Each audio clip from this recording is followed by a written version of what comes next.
Salut la famille and welcome to this new behind the scene video with me and Maria. Maria is a personal trainer and bikini fitness competitor. I'll make sure to leave her Instagram in the description, so guys make sure to leave her a follow. For this shoot, the concept was to create dramatic, contrasty and dark images that highlight muscle definition and body shape, which is why I chose this particular studio. The first thing you will notice is how dark the studio is. Unlike the bright studios I usually shoot in, with large windows and natural light, this one had only a small window. The walls were all painted dark gray, so they barely reflected any light, plus the weather that day was overcast. This meant I was shooting at ISO 800 and around 1/60th of a second most of the time.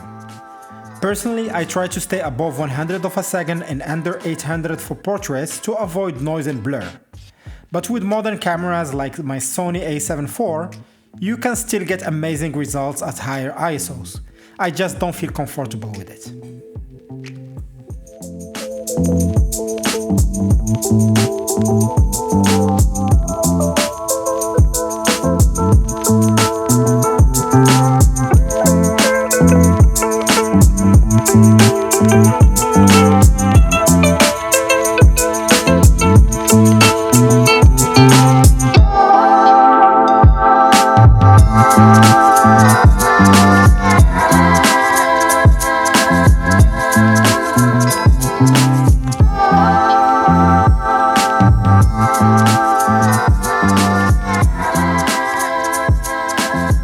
To be honest, editing these pictures gave me a bit of a scare. I deliberately shot underexposed and plan to recover shadows later in post. In photography, you usually have to choose between protecting the highlights or the shadows. I went for protecting highlights because pulling back the shadows is usually safer than fixing clipped highlights. But here is what I forgot. When you shoot at high ISOs, your dynamic range compresses. That means you lose margin to recover shadows, because as soon as you pull them up, you introduce noise and color degradation. Basically, it's like shooting at ISO 100,000. That's exactly what happened to me. Pushing shadows above plus 20 in Capture One started to really break the image. So at the end, I had to edit the pictures darker than I had intended. If I shot it again in the studio, I will place the model slightly further from the window to reduce the highlights. That way I can safely raise the exposure by shooting at a higher ISO or using a faster lens without clipping the highlights. However, I won't use reflectors for fitness shoots, because the contrast is essential and I don't want to even out the shadows and highlights. Unless I'm shooting something like regular boudoirs or portraits. If I ever shoot in the same studio, I will share the changes I will make with you here as usual. And that brings me to a takeaway that I want to share with you and implement in my future shoots, which is to always shoot tethered, and when you transfer your first capture, take 1 minute or two and try to do the basic editing that you have in mind to see if it works with the pictures you captured or not. I had wireless tethering activated, that's why you see me sometimes taking pictures and going away. It's because I wanted to see how the pictures look on screen. But when I saw that they are underexposed like I wanted, I just assumed that pulling back the shadows will bring back the brightness, as it's usually the case. Big mistake.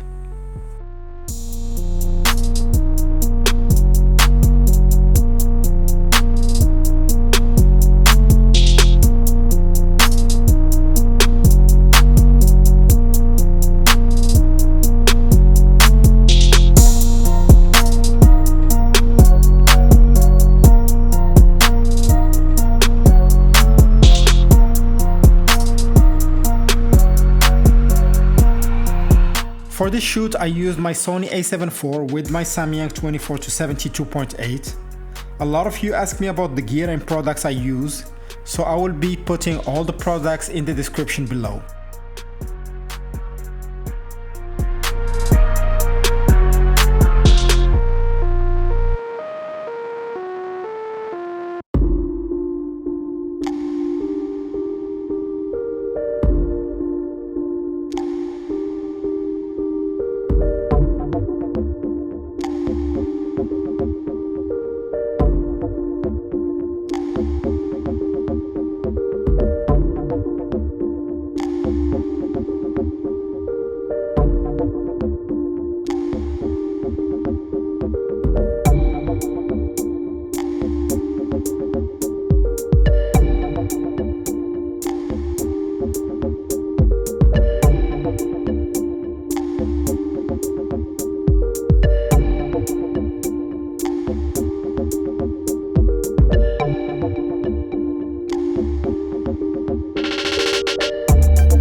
something I always repeat in my videos, when shooting fitness or swimwear, oiling up the body makes a massive difference. The reflection on oil skin compared to dry skin are like day and night. On this shoot, besides my usual oil spray, I also brought massage oil. It smells better and I prefer it to baby oil, especially with the bad rap that it got lately with Diddy and all. I asked Maria to apply it in excess, which is why sometimes she looks almost wet. Just remember, the body absorbs the oil, so keep reapplying when needed. The downside is it leaves a lot of stains on walls, on floors, sofas and all. And I know that some studios charge extra for cleaning or stains, so be mindful of that. I still didn't figure out a way how to avoid that. If you know any, let me know in the comments.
For this kind of shoot, to highlight muscles, always shoot against the light source and from the shadow side. Side lighting will make the muscles pop. I also recommend using props to add variety. For example, I randomly bought a mask on Temu just to read the free shipping cap.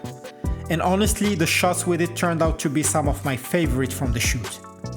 The studio also had great props. It had ropes, fake rocks and more that we used for some shots. Unfortunately, my camera battery died during the part with the ropes, so I couldn't capture it on video.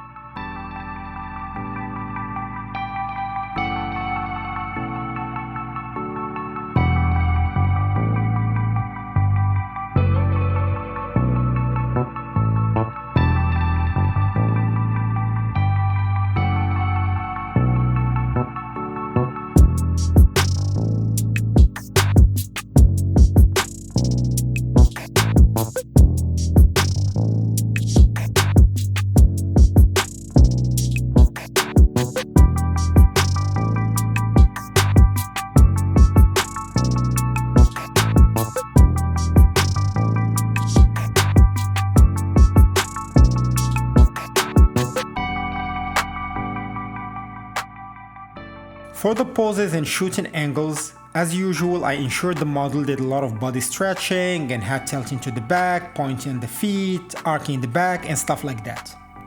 But from my side, recently I've came to the realization that one of the factors hindering my photography is my limited use of lower angles.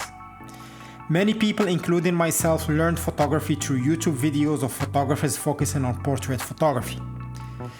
These photographers often emphasize the importance of shooting at eye level and discourage down-up angles, claiming that they are less feminine and better suited for men, showcasing strength and grandeur. While these principles are valid, they are not applicable to all photography genres. Same thing for many editing techniques I employ, or the notion that soft light is king. These are all valid, but not universal. Just as in driving, it can be challenging to change habits learned early on. However, I'm working on improving my technique and breaking free from the constraint imposed to me by my early learning experiences.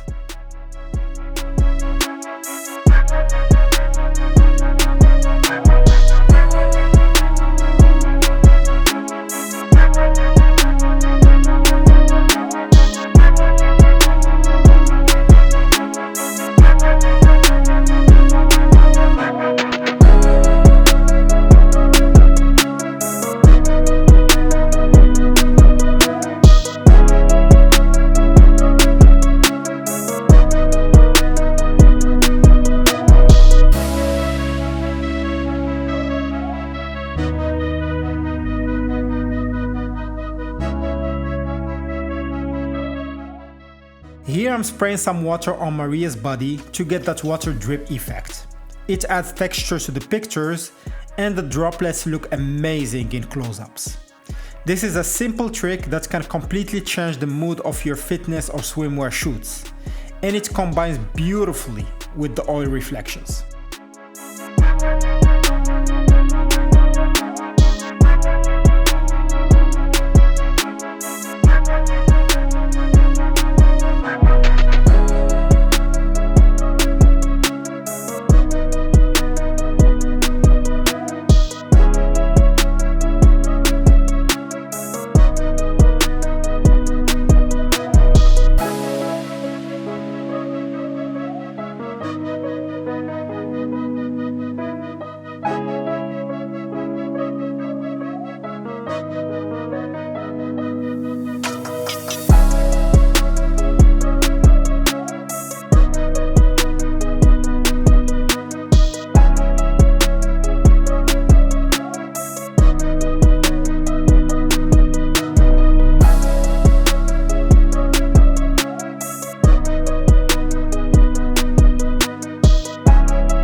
Something that I want to improve in the future is my outfit stylization. Something I and a lot of photographers shooting boudoirs or swimwear are guilty of is that we think that those are enough and we neglect to incorporate other types of clothes, like jeans for the case of this shoot, or jackets or coats and things like that. It's not because you are shooting lingerie or swimwear that's all the model has to wear.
Guys, that's all for this behind the scenes. If you enjoyed it, hit subscribe, leave your feedback on the comment, and I will see you in the next one. Bye.